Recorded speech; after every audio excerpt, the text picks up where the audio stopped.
En un mundo vasto y lleno de desafíos, todos anhelamos algo más grande que nosotros. Perdidos en nuestras búsquedas. Solo en Cristo encontramos el camino, la verdad y la vida. En Alfa 180, creemos que esa verdad es Jesucristo, quien nos da esperanza y transforma vidas. Te invitamos a descubrir con nosotros el poder de su mensaje y su impacto en nuestra vida cotidiana. Un lugar para crecer, ser y hacer.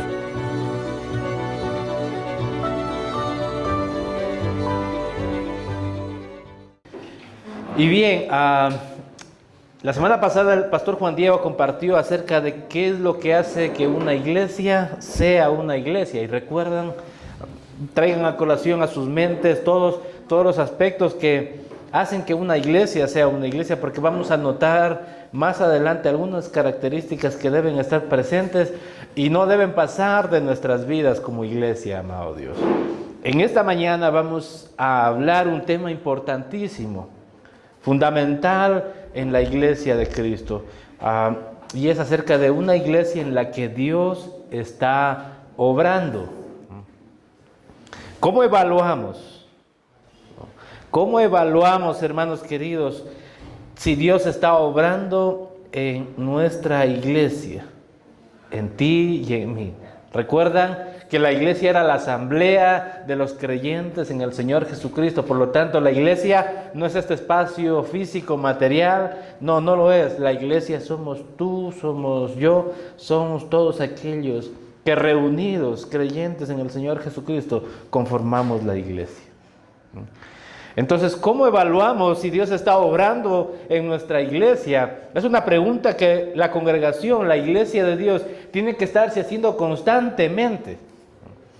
¿Por qué? Porque muchas veces a la hora de hacer esta evaluación, de preguntarnos, ¿será que Dios está obrando en mi iglesia a la cual yo asisto, a la cual yo pertenezco?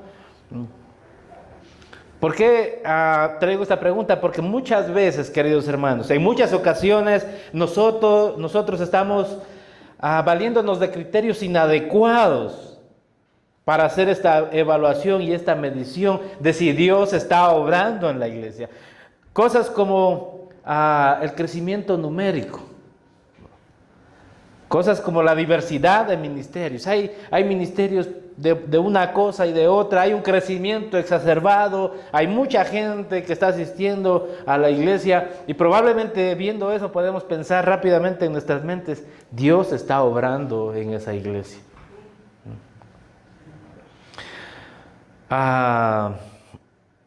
Lamentablemente, esas evidencias en sí mismas no son suficientes para mostrar el obrar de Dios en su iglesia. Fíjense que ni siquiera el hecho de tener una buena doctrina, ¿no? Y aquí quiero ser muy delicado en lo que voy a decir, ni siquiera el hecho de tener una buena doctrina, la predicación de la Escritura, ¿no?, es una muestra evidente o es una evidencia de que Dios está obrando en su iglesia.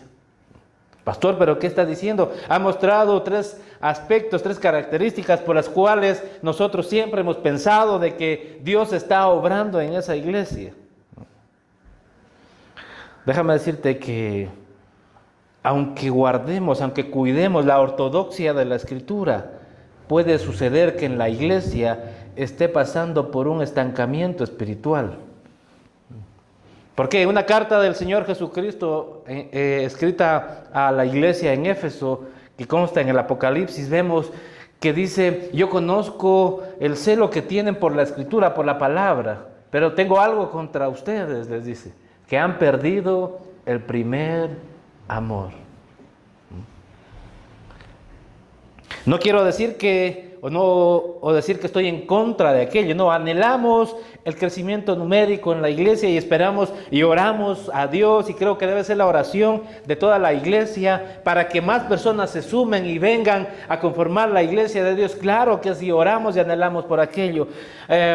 anhelamos que más personas se comprometan y haya servicio en diferentes ministerios, en jóvenes, en kids, en el desayuno de varones, las reuniones de mujeres, en lo que estamos llevando adelante con Celebremos la Recuperación, en todos los ministerios. Claro que sí, oramos por todo aquello. Pero no podemos quedarnos solamente en esos aspectos y pensar que Dios está obrando de esa manera. El obrar de Dios es aún más profundo, hermanos. Y lo vamos a ver. Y lo vamos a ver a través de la Escritura, ¿no? El apóstol Pablo, la primera carta que él escribe a la iglesia de los tesalonicenses, es interesante lo que él va a enseñar, lo que va a rescatar y a mostrar características de esta iglesia. Una iglesia en la que en su segundo viaje misionero, él se dice que por el lapso corto de 1, 2 o máximo 3 meses estuvo enseñando y predicando el evangelio del Señor Jesucristo, y estos hermanos y estas personas de la iglesia en Tesalónica rápidamente abrazan el evangelio del Señor Jesucristo, se convierten a él y empiezan a desarrollar dos aspectos esenciales, hermanos, por los cuales sí podemos evaluar el obrar de Dios en la iglesia. El primero, y es interesante, y vamos a ir a la carta a los tesalonicenses, la primera, capítulo 1, versículo 1. Mira lo que va a traer el apóstol Pablo. Un saludo. Pablo dice Silvano y Timoteo. Para aquellos que no sabían, Silvano es el nombre de Silas, ¿no? Cuando hablamos de Silvano es Silas. Pablo, Silvano y Timoteo.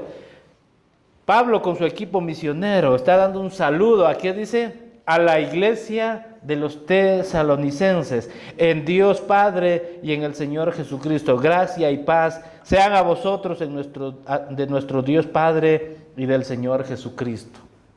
Es hora de transformarte y acercarte más. Hermanos, presten atención, apaguen esos celulares, póngalos en modo avión, hermanos. Si notan por qué dije, ni siquiera el que tengamos una ortodoxia en la palabra es evidencia de que Dios está obrando en su iglesia, porque podemos estar predicando, podemos estar enseñando, podemos estar asistiendo a la iglesia y nuestro corazón, como en la Biblia dice, lejos totalmente de Él. A veces consideramos este hecho de que una persona es miembro de la iglesia del Señor por el simple hecho de asistir a una congregación. La verdad es que solo aquellos creyentes en el Señor, genuinos convertidos, son parte de la iglesia. Y ese es el saludo que le está haciendo aquí el apóstol Pablo a la iglesia, hermano, de los tesalonicenses. Esta palabra iglesia viene de una palabra griega que es eclesia y también ekaleo, que significa los que han sido llamados. Aquellos que han sido llamados. Entonces, cuando el apóstol Pablo está saludando a la iglesia, está llamando a aquellos que han sido llamados a estar fuera, es la traducción. ¿Fuera de qué? Fuera de este reino, de este mundo. Entonces, primera característica por las cuales nosotros podemos ver que Dios está obrando en su iglesia es que la iglesia está conformada por genuinos creyentes. Y podemos decir, pastor, pero se supone que todos aquellos que asisten a la iglesia son creyentes, genuinos. La verdad es que debería ser así, pero penosamente en algunas ocasiones no es así. Por eso es que el pastor Juan Diego explicaba y enseñaba la semana pasada que la iglesia no es este espacio físico, no lo es. La iglesia la conforman los creyentes, los verdaderos creyentes, genuinos convertidos. Porque aquí hay un aspecto de diferenciación, de diferenciar. Y la Escritura nos muestra claramente que aún los demonios creen y es más, tiemblan, dice. Pero no han sido convertidos. En cambio, el genuino creyente cree, tiembla y su vida ha sido convertida, ha sido transformada. Entonces, cuando el apóstol Pablo está hablando a la iglesia, está hablando a aquellas personas, a esa iglesia en Tesalónica que atravesó tribulación, oposición, persecución, porque esa era la contrariedad que ellos atravesaron. Una iglesia en medio de un lugar politeísta, donde seguían y servían a muchos dioses, pero ellos siendo predicados por el apóstol Pablo, enseñados en el Evangelio. Ellos abrazan el Evangelio y son sacados fuera de este mundo terrenal al reino celestial. Aquellos llama la iglesia. Esos son la iglesia, hermanos.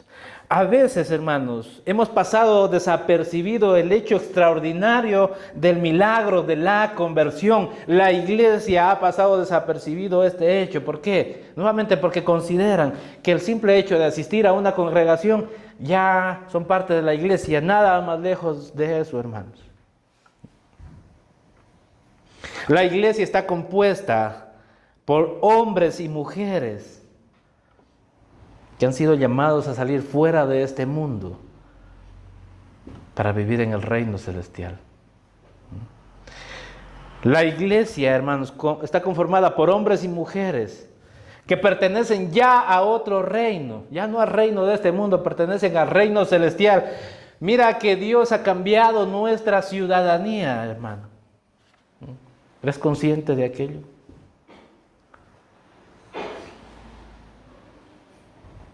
Ha cambiado todo nuestra naturaleza. La Escritura nos muestra claramente que todos pecamos. Todos pecamos. ¿Y cuál era la paga de ese pecado? Era muerte. Nuestras vidas iban camino a las llamas del infierno por la eternidad. Pero el sacrificio de nuestro Jesús, por medio de la fe en Él, es que ahora somos salvos. Y caminamos al reino celestial, hermanos. Entonces, el milagro de la conversión es un hecho evidente, ¿no? Es un hecho extraordinario. Es así, es un milagro, hermanos. ¿Sabes? El apóstol Pablo en la Escritura nos muestra que el poder que resucitó a Cristo de los muertos, recuerda, el poder que resucitó a Cristo de los muertos, es el poder que nos resucitó a ti y a mí de la muerte en la que estábamos.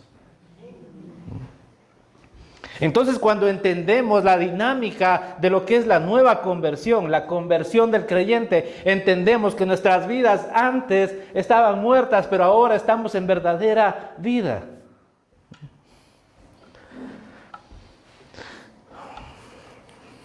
Quisiera hacerles una pregunta. Si me responden, gracias, y si no, medítenla en su mente. ¿Cuántos se consideran un verdadero creyente? Amén. Diciéndolo de otra forma, preguntándoles de otra forma.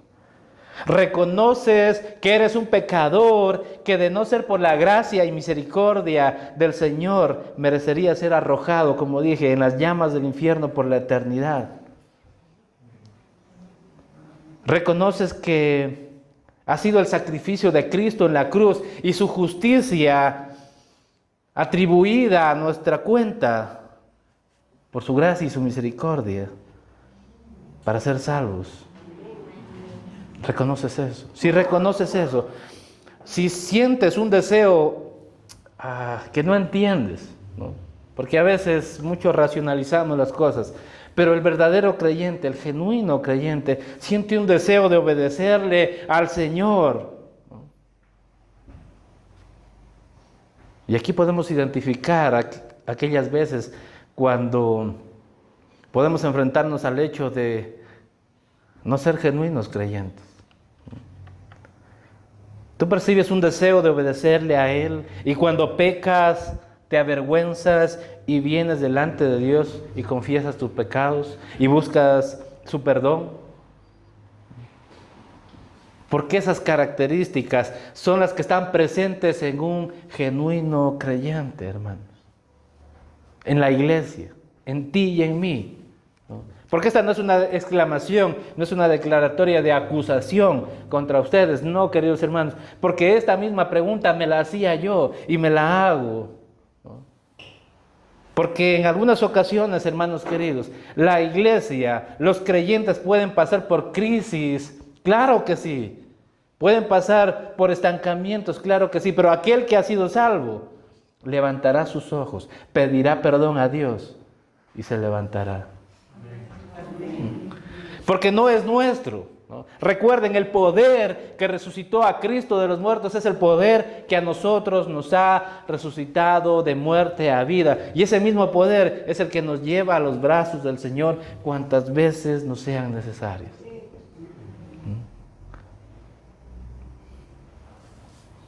Este es el evangelio que los tesalonicenses habían escuchado y ellos habían abrazado. Y ellos, dice que cuando lo escuchan se convierten en una iglesia modelo, en una iglesia digna de imitar. Y mira lo que dice en Primera de Tesalonicenses capítulo 1 versículo 7. Dice, de tal manera, dice, que habéis sido ejemplo a todos los de Macedonia y de Acaya que han creído. Interesante, hermanos. Un verdadero creyente, un genuino creyente se convierte, porque es parte de la iglesia, porque conformamos la iglesia en una iglesia que es modelo, digna de imitar. ¿Hay algo que pueda imitar a alguno de tus hermanos en ti, hermano?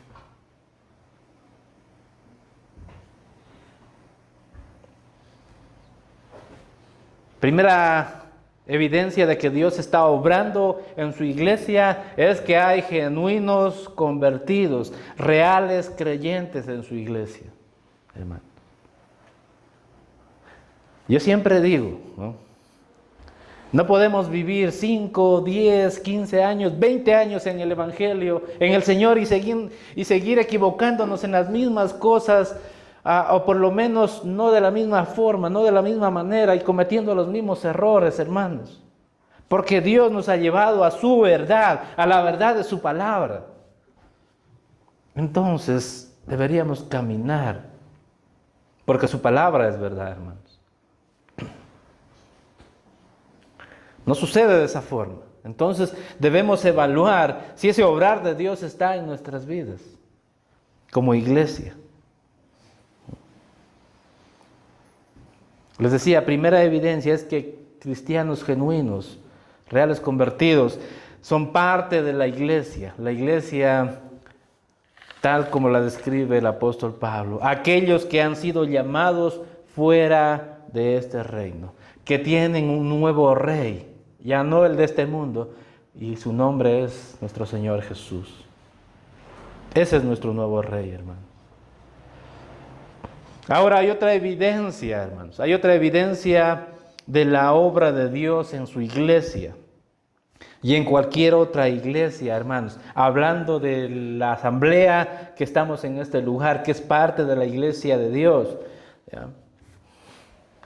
Y es que no solamente la iglesia está compuesta de creyentes verdaderos, sino también está compuesta de creyentes verdaderos que manifiestan un carácter genuino.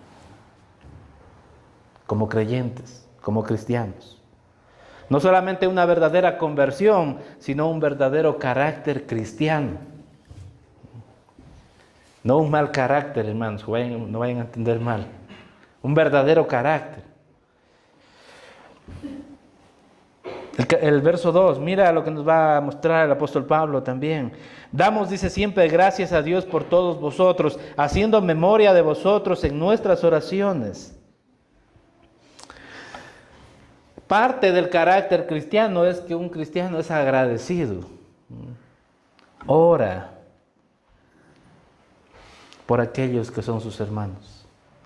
Y aquí una nueva pregunta. Estaré haciendo unas 3 o 4 preguntas. Como dije, no necesitan responderlas, pero si lo quieren hacer está bien. Y si no, meditémoslas. ¿Cuándo fue la última vez, querido hermano, que diste gracias por tu iglesia?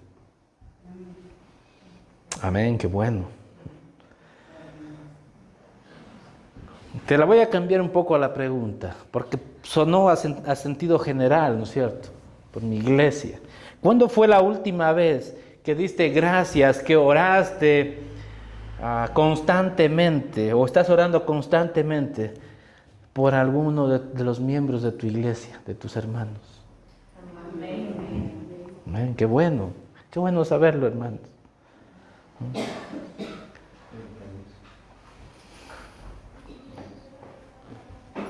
¿Cuándo fue la última vez que pudiste ver características buenas en uno de tus hermanos y oraste para que Dios lo sostenga, lo mantenga y pueda perseverar en esas circunstancias como buen cristiano de ejemplo? ¿Cuándo fue la última vez que oraste también por ese hermano difícil, con el que probablemente no tienes tanta relación o no te has podido llevar de la mejor manera, pero que consideras que es tu hermano porque cree en el mismo Dios que tú crees y por lo tanto Cristo nos ha hecho hermanos? No fue la última vez que oraste por él, porque son parte de la iglesia, créeme. Necesitamos hallar motivos por los cuales dar gracias a Dios y orar por nuestros hermanos. Porque es tan serio este asunto, hermanos, de tener vidas de agradecimiento, porque cuando no hay agradecimiento en nuestras vidas, queridos hermanos, podemos convertirnos en hipercríticos, en gente criticando a otros. El pastor Carlos tiene cara de bravo. Siempre me dice eso mi esposa. Cuando a veces estamos discutiendo, me dice, cambia esa cara, parece que ya me pega con la cara. Oye, ¿yo qué culpa tengo? Dios me ha dado esa cara. Más adelante voy a contarles una anécdota interesante. Es tan serio el asunto, hermanos, que cuando no tenemos vidas de agradecimiento, nos convertimos en personas críticas. ¡Ay, la alabanza, hermano! ¡Qué mala que estuvo el día de hoy! Y por último, ya se acabó, ya no hay alabantes. Hermanos, Dios está obrando cuando hay un corazón agradecido en su iglesia. Y está orando para que más personas se sumen, más miembros vengan a hacer aquello que falta, hermanos. Es fácil criticar aquello que falta, pero ¿cuántos nos ponemos en acción cuando identificamos aquello que está faltando?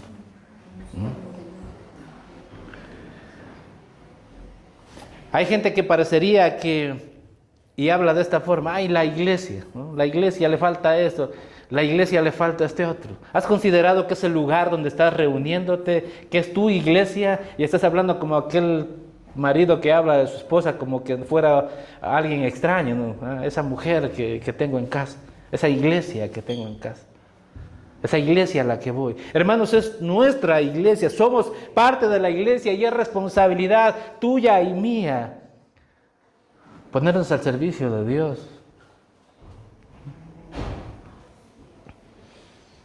Pablo entendió y tiene ojos espirituales para ver el crecimiento y la madurez espiritual en la iglesia, y él está dando gracias a Dios por todos aquellos y haciendo memoria en sus oraciones, acordándose, dice también en el versículo 3, sin cesar delante de Dios y Padre nuestro. Y van a venir otras características de la obra de vuestra fe, del trabajo de amor y de vuestra constancia en la esperanza, en nuestro, ¿qué dice? Señor Jesucristo. ¿Cuál era la primera evidencia de que Dios está obrando en su iglesia? Genuinos convertidos, creyentes genuinos. La segunda evidencia, que manifiestan un carácter cristiano. Y ese carácter cristiano se evidencia con vidas de agradecimiento, pero también el apóstol Pablo está mostrando esto. Un trabajo que dice, una obra de vuestra fe. Una obra de fe. Ahora, esto es interesante, hermanos. Porque si notan, son tres aspectos que está enseñando el apóstol Pablo. Y estos tres aspectos se van a repetir en muchas de las cartas que el apóstol Pablo envió a las iglesias. Pero recordemos, la carta a los tesalonicenses es la primera carta que él escribe a una iglesia y ya está viendo estos frutos evidentes en una iglesia que abrazó el evangelio de nuestro Señor Jesucristo. Nada más para recordarte versículos, en esta misma carta Pablo está diciendo que debemos ser sobrios, habiéndonos puesto la coraza de la fe y del amor por el yelmo de la esperanza de la salvación. Fe, esperanza y amor. Primera de Corintios 13. Mira lo que nos dice y vamos a poner este versículo, que seguro todos nos sabemos y lo vamos a recordar siempre. Y ahora que dice, permanecen la fe, la esperanza y el amor, estos tres, pero el mayor de ellos, ¿qué dice? Es el amor. Todo un capítulo hablando del amor y que es sufrido y de que es benigno y que tiene muchas características de entrega, ¿no? Recuerden, porque va a ser interesante lo que vamos a hablar acerca de eso también. Ahora, estas virtudes que Pablo está notando, que está exaltando de la iglesia en Tesalónica, son las virtudes que la iglesia en este tiempo también tiene que seguir mostrando. Y ahí vamos a darnos cuenta y a evaluar el obrar de Dios en su iglesia. Pablo dice que estas tres virtudes que actúan en nosotros nos llevan a estar activos como iglesia. Recuerdan, les decía, ni siquiera el hecho de tener una ortodoxia en la palabra, ¿no?, garantiza y es evidencia de que Dios está obrando en su iglesia, porque podemos estar predicando verso a verso, capítulo a capítulo, pero si la iglesia, no entendiendo el evangelio de Jesús y no poniendo en obra lo que ha aprendido, es una iglesia estancada. Es una iglesia que no da frutos. Es una iglesia que nada más consume y quiere y todo quiere para sí y nada para dar. Los tesalonicenses, él dice, ustedes han sido ejemplo a las otras iglesias aquí en Acaya, en Macedonia, ¿no? Y hoy lo está haciendo también para nosotros, queridos hermanos. Pero vamos a hablar de estos aspectos del carácter genuino de un cristiano, recordando la obra de vuestra fe, dice. ¿Sabes que la fe verdadera, la fe por la cual hemos sido salvados, por la cual somos salvos, es una fe que produce obras? A ver, y algunos dirán, pero pastor, a ver. Usted en algunas ocasiones, y los otros pastores también han dicho, este versículo tan conocido de Efesios 2, que no somos salvos por las obras. Y es verdad, lo ratifico, no estamos hablando de salvación, no estamos poniendo en tela de duda la salvación. La salvación, vamos a Efesios 2, capítulo 2, versículo 8 y 9, vamos a ver lo que dice. Dice, porque por gracia sois salvos por medio, ¿qué dice? De la fe, y esto no de vosotros, pues es don de Dios. Siguiente versículo, no por obras para que nadie se gloríe. Porque somos hechura. Mira este versículo que dice, subsecuente a lo que estábamos hablando, somos salvos por la fe. Recuerden siempre eso, no somos salvos por obras. Pero mira lo que dice el versículo 10, porque somos, ¿qué dice? Hechura suya, creados en Cristo Jesús. ¿Para qué, hermanos? ¿Para qué? Para buenas obras, las cuales, ¿qué dice? Dios preparó de antemano para que anduviésemos ¿en qué? En ellas. Wow, ¿cierto?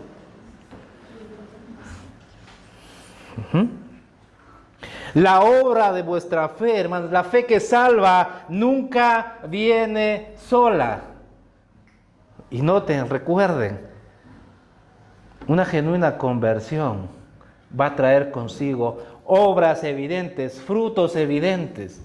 Las tres cosas que hablamos, fe, amor y esperanza, son cosas invisibles, no podemos ver, pero los frutos son evidentes.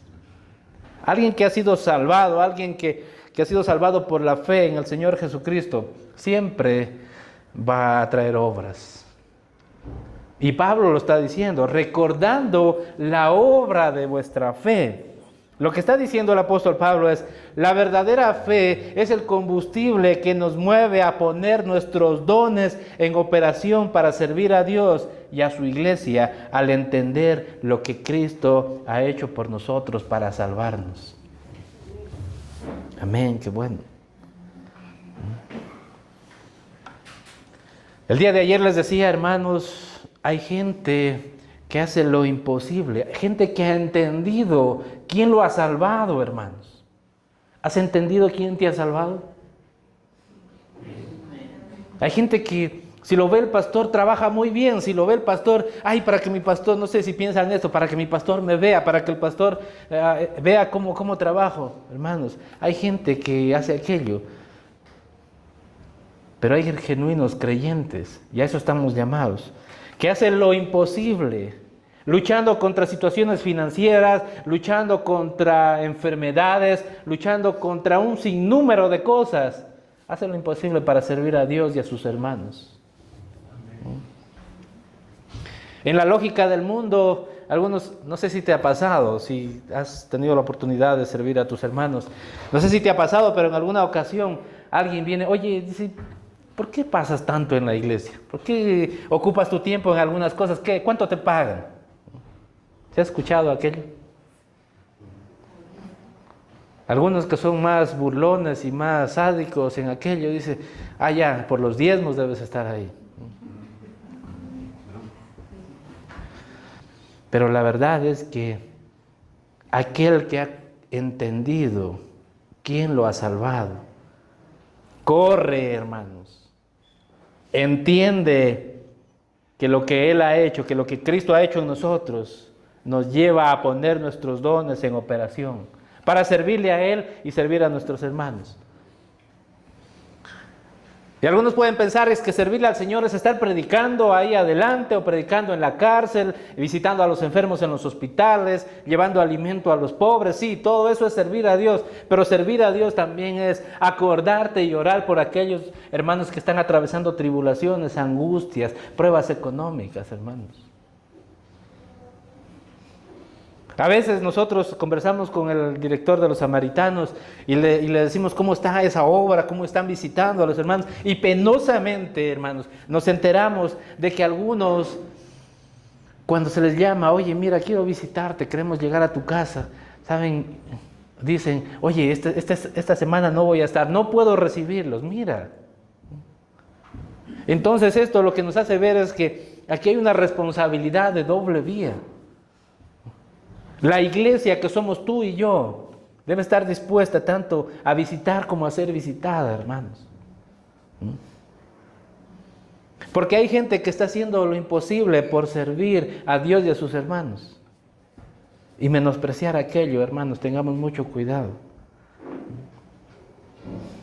Siempre estamos enseñando y diciendo, Dios no ha llamado a desocupados, ¿no? A vagos, Él no ha llamado. Él ha llamado a gente que estando ocupada, no sé, en empresas, en trabajos, en emprendimientos, en profesiones, en muchas cosas. Dios los ha llamado a una salvación tan grande que aquel que vive en esa salvación siente ese deseo imperante de servir a Dios y a sus hermanos. No puede quedarse quieto, no puede permanecer estático. Y eso es lo que está recordando el apóstol Pablo de los tesalonicenses, recordando la obra de vuestra fe. El libro de Santiago es claro cuando nos dice, la fe sin obras, hermanos, ¿qué dice? Es muerta. Una fe sin obras es muerta, hermanos. Así que parte del carácter de un cristiano es que trabaja en la obra de nuestra fe.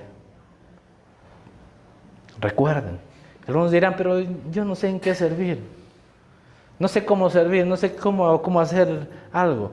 Hay diversidad de formas en cómo servir al Señor, desde predicar aquí, y si tienes el llamado, te animo, sí, a que te instruyas, porque la Escritura nos dice que el que anhela obispado, buena obra desea. Claro que sí, es una buena obra el predicar su palabra. Claro que si necesitas prepararte, a ser muy intencional en los años que tienes que llevar adelante tu instrucción para predicar la palabra, claro que sí, pero también sirve a aquella persona que recibe en la puerta. Nuestros sugieres, que agradecemos a Dios por su vida, que están organizando a las personas, que están recibiendo y ubicándoles.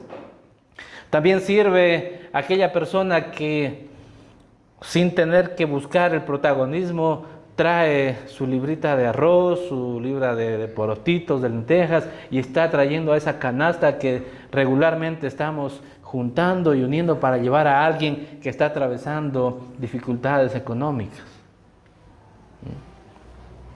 Notamos la forma en la que podemos servir al Señor, hermanos. Ay, pastor, pero usted supiera lo que yo paso de ocupado.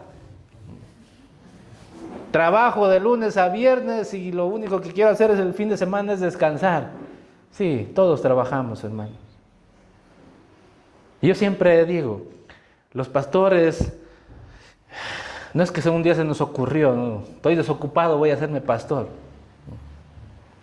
No sucede de esa forma. Somos gente como tú, que ocupada en trabajos, ha decidido poner su grano de arena en el reino de nuestro Señor Jesucristo. Y eso compete y está llamado a todos. Recuerden, la iglesia somos tú y somos yo. Somos tú y yo. Y tenemos esta responsabilidad. Una palabra de ánimo le puede ayudar a alguien. Una palabra de aliento le puede ayudar a alguien. Claro que sí. Mira lo que va, la segunda característica del apóstol Pablo dice, y también recordaba el trabajo de amor.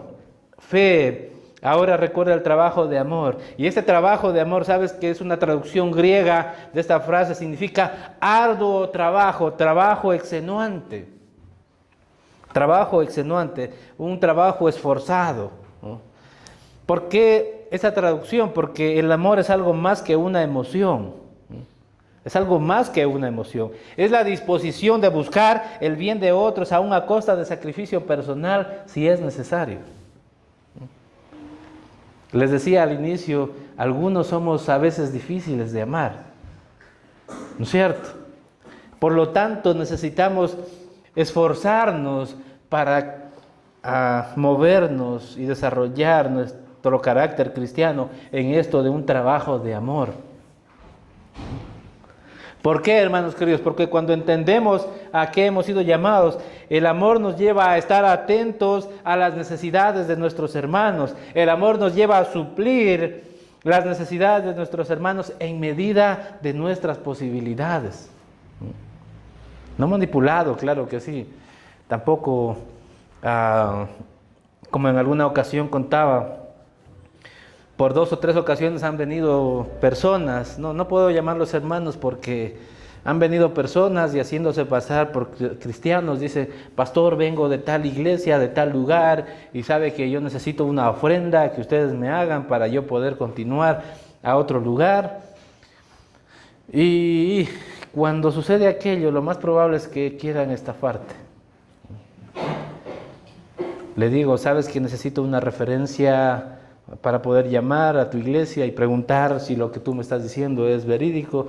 Y se molestan y dicen, no, pastor, es que falta de amor en esta iglesia, que uno viene y les cuenta la necesidad y se inmutan y no hacen nada. Le digo, perdóname, hermano, pero no te conozco. Llegas así a la ligera, no puedo hacer lo que tú dices. Obviamente identificamos que es una manipulación de gente inescrupulosa que viene buscando nada más favores. Pero en medio de nuestra iglesia, de aquellos que conocemos, hermanos, el amor debe ser una muestra característica del carácter cristiano. Y algunos dirán, qué bueno que el pastor esté predicando acerca de esto. Qué bueno, porque a mí sí me falta que actúen de esa forma. A mí sí me ha faltado amor.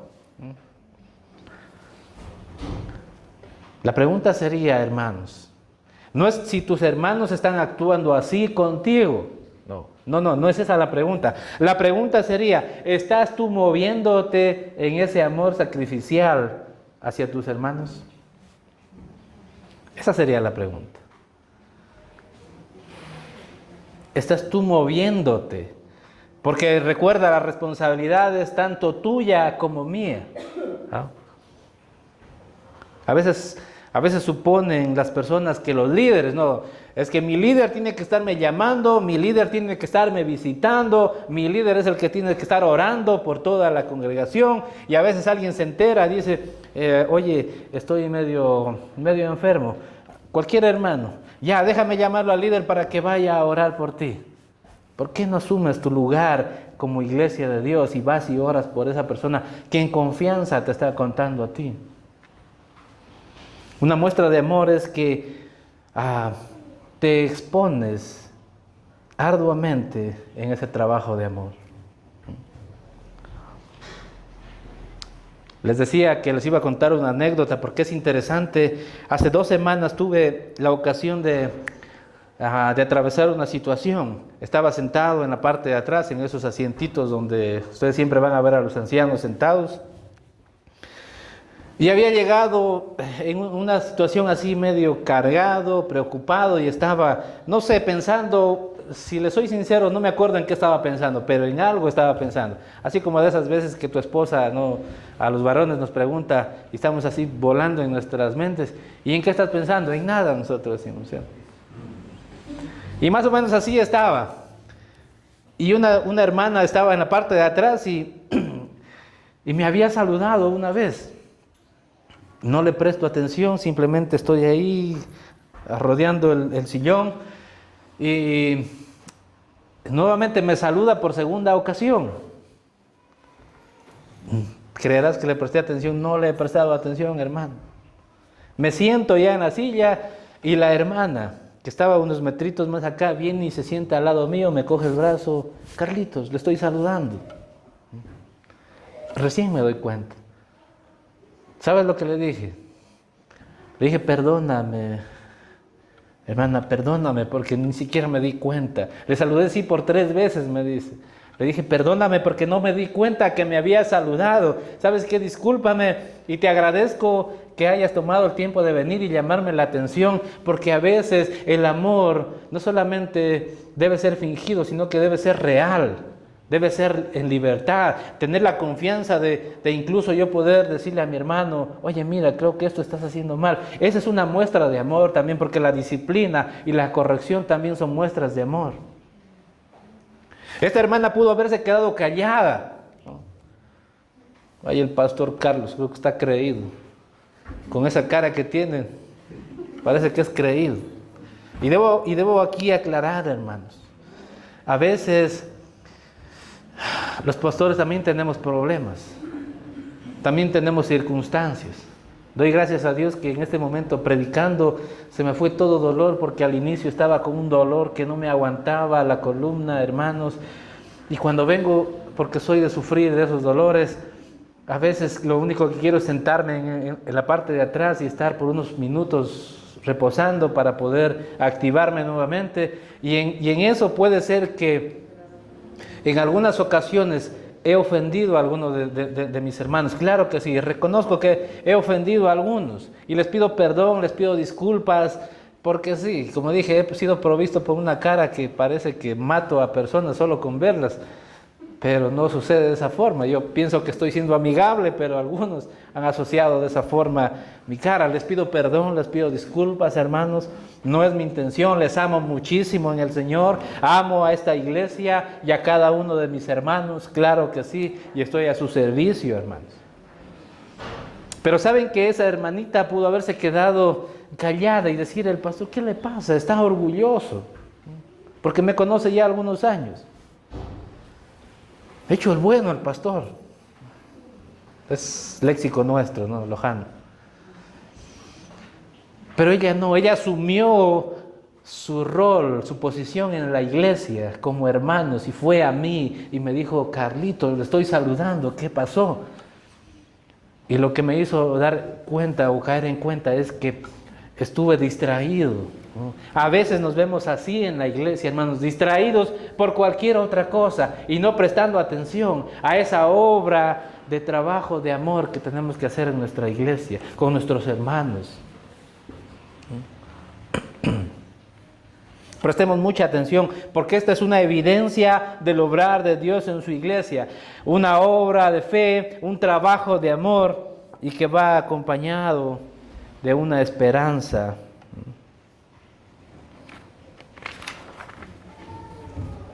Firme en el Señor. Pablo daba gracias también por la firmeza de vuestra esperanza. El tiempo se me acortó, hermanos, nada más 3 minutos. Sopórtenme y terminamos la reunión. Cuando habla de la firmeza de vuestra esperanza, habla de esta palabra hupomone. Traducida del griego es hupo, que significa debajo de, o estar debajo de mucha presión sin quebrarse. Pablo reconoce el trabajo, ¿no?, de fe, el trabajo de amor, y ahora ve en ellos que ellos están firmes en la esperanza. Recuerden los tesalonicenses, perseguidos, atribulados, con mucha oposición, pero ellos muestran esta evidencia como iglesia de Cristo, permanecen firmes en la esperanza del Señor. ¿Cuál esperanza? En la esperanza de la segunda venida de nuestro Señor. Creyentes que experimentan mucha oposición, no están llamados a abandonar las características o el carácter cristiano. No, están llamados a afirmarse y a trabajar con arduo trabajo, hermanos. Los tesalonicenses entendieron por la predicación del Evangelio que nuestras vidas están aseguradas en Cristo, están ancladas en Cristo, y que nuestra esperanza es la segunda venida del Señor Jesucristo, en la cual seremos llevados con Él para vivir eternamente con Él en su reino, un futuro glorioso, hermanos. La verdad es que la iglesia también sufre tribulación. ¿Quién de ustedes no ha pasado enfermedad? Angustia, pruebas de todo tipo, de diferente índole. La iglesia es propensa a pasar todo este tipo de circunstancias. Yo creo que somos bendecidos porque tenemos o vivimos en una nación donde hay libertad de culto, donde hay mucha, pero mucha libertad, y podemos incluso, si queremos reunirnos, y si no, no reunirnos. Pero en otros lugares donde la iglesia está haciendo iglesia, como en Corea del Norte, como en China, donde no tienen ni siquiera la posibilidad de reunirse abiertamente, la iglesia está luchando y está permaneciendo firme en la esperanza de la segunda venida de nuestro Señor Jesús. Eso es lo que los motiva, lo que los mantiene firmes. ¿Ah? Mira lo que dice Romanos 8:18. Porque es la certeza de lo que esperamos. Tenemos que tener certeza de aquello que estamos esperando. Mira lo que dice el apóstol Pablo. El apóstol Pablo tenía por cierto, mira lo que dice: pues tengo por cierto que las aflicciones de este tiempo, del tiempo presente, no son comparables con, ¿qué dice? Con la gloria venidera que en nosotros ha de manifestarse. ¿Tienes tú esa certeza de que Cristo vendrá nuevamente por nosotros? Y aunque pasen los años, hermano querido, porque la carta a los tesalonicenses era la primera carta y se escribió hace ya más de 1000 años, pero la promesa sigue vigente. La certeza debe seguir vigente, hermanos, porque su palabra nunca pasará, se cumplirá una a una de sus letras. Entonces, si tengo fe en el Señor, debo tener esperanza. No puedes tener esperanza si no tienes fe en el Señor. Nuestra esperanza, queridos hermanos, no está en que este mundo mejore. No está en que las cosas mejoren en el lugar que estamos viviendo. No está, mira, que ni siquiera está en que nuestro país mejore. No, nuestra esperanza debe estar en el futuro glorioso que nos espera junto a nuestro Señor Jesucristo por la eternidad, viviendo con Él y contemplando su rostro, hermanos. Ese es el futuro que nos espera. Y en esa esperanza los tesalonicenses permanecían firmes, hermanos, firmes. Pongámonos de pie.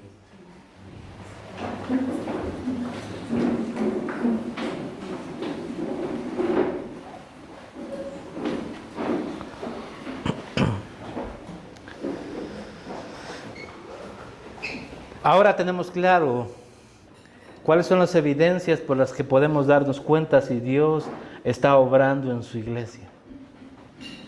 Ahora la enseñanza ya está clara para toda su iglesia. Y quiero decirte que es responsabilidad tuya y mía el que estas características, que estas evidencias estén presentes en nuestras vidas. Él ya ha hecho todo por nosotros. Ejemplo de amor nos ha dado. No es que nosotros hayamos amado, dice la Escritura, al Señor, a Dios, sino que Él nos amó primero y se entregó a sí mismo por nosotros.